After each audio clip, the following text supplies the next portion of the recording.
বর্তমান সময়ে দেশ জুড়ে যখন রান্নার গ্যাসের সংকট ও মূল্যবৃদ্ধি নিয়ে সাধারণ মানুষ জেরবার, ঠিক তখনই এক পরিবেশ বান্ধব ও স্বনির্ভর পদক্ষেপ গ্রহণ করল চোপড়া ব্লকের সোনাপুর মিশন কর্তৃপক্ষ।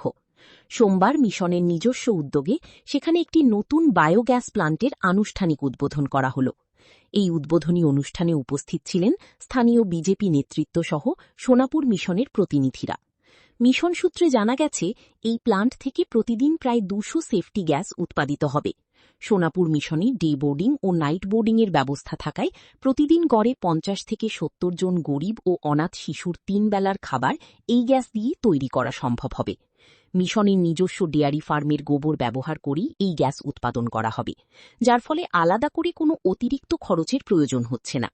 শুধু তাই নয়, গ্যাস উৎপাদনের পর অবশিষ্ট গোবরটিকে কৃষিকাজে সম্পূর্ণ জৈব সার হিসেবে পুনরায় ব্যবহার করা হবে। উদ্বোধনী অনুষ্ঠানে উপস্থিত স্থানীয় বিজেপি নেতা ভবেশ কর সোনাপুর মিশনের এই উদ্যোগের ভূয়সী প্রশংসা করে বলেন, এই ধরনের বিকল্প এবং স্বনির্ভর চিন্তাধারা অত্যন্ত প্রশংসনীয়। চোপড়ার অন্যান্য বোর্ডিং স্কুল ও প্রতিষ্ঠানগুলিরও এখান থেকে প্র্যাকটিক্যালি শিক্ষা নিয়ে এই ধরনের প্লান্ট স্থাপন করা উচিত। মিশন কর্তৃপক্ষ বলেন, এটি সম্পূর্ণ নিরাপদ এবং পরিবেশ বান্ধব একটি ব্যবস্থা। এতে দুর্ঘটনার কোনো ভয় নেই। বিশ্বজুড়ে যখন গ্যাসের সংকট চলছে, তখন এই বায়োগ্যাস প্লান্ট আমাদের স্বনির্ভর করবে। সম্পূর্ণ নিজস্ব ব্যবস্থাপনায় এবং পরিবেশের ভারসাম্য বজায় রেখে সোনাপুর মিশনের এই অভিনব উদ্যোগ আগামী দিনে এই অঞ্চলের অন্যান্য প্রতিষ্ঠানের কাছেও এক অনন্য দৃষ্টান্ত হয়ে থাকবে বলে মনে করছেন ওয়াকিবহাল মহল। দেখুন, সবার সাথে যখন সরকার যখন চেঞ্জ হয় না, সবার মনের ভিতরে একটা নতুন করে বিভিন্ন আইডিয়ার পরিবর্তন হয়, আর নতুন নতুন বিভিন্ন ধ্যান ধারণা নিয়ে পাবলিকও সামনে আসার সুযোগ পায়।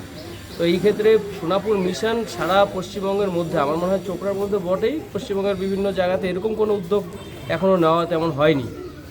আর আমরা প্রধানমন্ত্রী নরেন্দ্র মোদীজি যে সাস্টেনেবল এনার্জি, বিশেষ করে সোলার প্ল্যান্ট, বায়ো প্ল্যান্ট, যেই সমস্ত শক্তিগুলো রয়েছে, যেগুলোকে রিনিউয়েবল এনার্জি আমরা বলি, সেই সমস্ত এনার্জির উপর আমরা বেশি ফোকাস দিচ্ছি। তাদের সাবসিডি, গভর্নমেন্ট সাবসিডি রয়েছে, সেন্ট্রাল গভর্নমেন্টের সাবসিডি রয়েছে।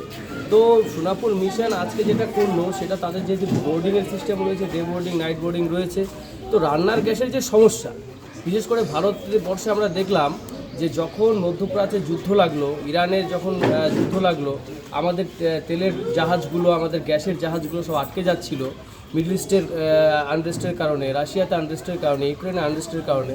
তখন আমাদের বিকল্প এই যে ধারণাগুলো, আমরা এই কারণেই ভারতীয় জনতা পার্টির গভর্নমেন্ট, পশ্চিমবঙ্গ সরকার এবং সেন্ট্রাল গভর্নমেন্ট এইগুলোকে এন্ডোর্স করছি। আমরা তাদের উৎসাহ করছি যে এসবের উপরে বেশি ফোকাস থাকা দরকার, যাতে কিনা আমাদের পরবর্তী প্রজন্মে আমরা যাতে অন্যের উপর নির্ভরশীল না হতে হয়, আমরা আমাদের নিজেদের যে প্রয়োজনীয়তাগুলো সেগুলো নিজেদের দ্বারাই আমরা মেটাতে পারি। সেই জন্য আমরা সোনাপুর যে মিশন রয়েছে, সেই মিশনের যারা কর্ণধার রয়েছেন, যারা এইটার উদ্যোগ নিয়েছেন, তাদেরকে আমরা ধন্যবাদ জানালাম। আর আগামী দিনে তারা যাতে এই প্ল্যান্টটাকে আরও বড় বানায়, তারা যাতে বিভিন্ন আশেপাশের জায়গাতেও সাপ্লাই করতে পারে, সেই জন্য উদ্যোগী হওয়ার জন্য আমরা তাদের উৎসাহ দিলাম। আমরা ধন্যবাদ জানাচ্ছি যে তারা এইভাবে এগিয়ে যাক। আর চোপড়ার বিভিন্ন বোর্ডিং স্কুলগুলো, বিভিন্ন ইনস্টিটিউশন এটার কাছে এসে তারা প্র্যাকটিক্যালি দেখে নিতে পারে, শিখে তারা বিভিন্ন জায়গায় এই প্ল্যান্ট লাগানোর জন্য তাদেরকেও আমরা অনুরোধ করছি। ঠিক আছে। যেটা প্রোগ্রাম ছিল ওটা বায়োগ্যাস স্টার্টিং করলাম আমরা আজকে।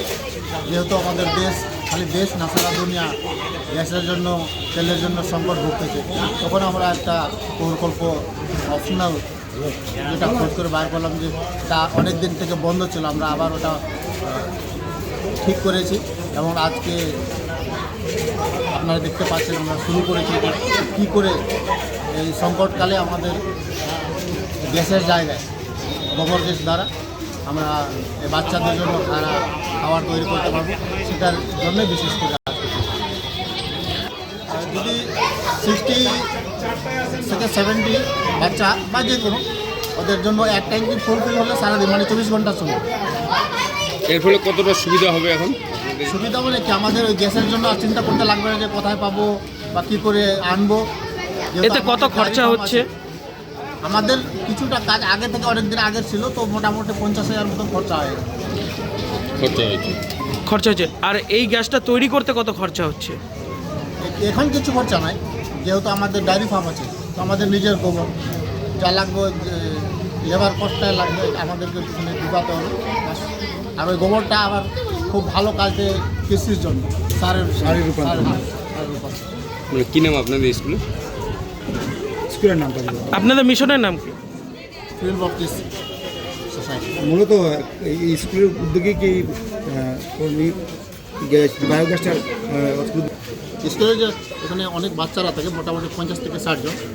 গরিব বাচ্চা, যাদের মা বাপ নাই, এরকম বাচ্চারা হস্টেলে থাকে, যেটা ফ্রি সেবা করা যায়, ঠিক আছে। এটার জন্য রাখি। আপনার নামটা দিয়ে আমার নাম বুধরায় কি দায়িত্ব রয়েছে? কোন দায়িত্বে রয়েছেন? Executive secretary. ঠিক আছে। সুবিধা তো অনেক প্রকারের আছে। প্রায় 50 থেকে 60টা গরিব অনাথ বাচ্চাদের খাবারের ব্যবস্থা হবে এটা থেকে।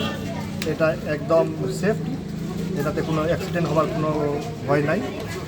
তাছাড়া এর থেকে যে গোবরটা বের হবে, সেই গোবরটাকে আবার আমরা কৃষিকাজে অর্গ্যানিক যেটা সার হয় সেই হিসাবে আমরা ব্যবহার করতে পারি এবং সম্পূর্ণরূপে এটা সুবিধা। এটার জন্য আমাদেরকে গ্যাসের জন্য অপেক্ষা করতে হবে না।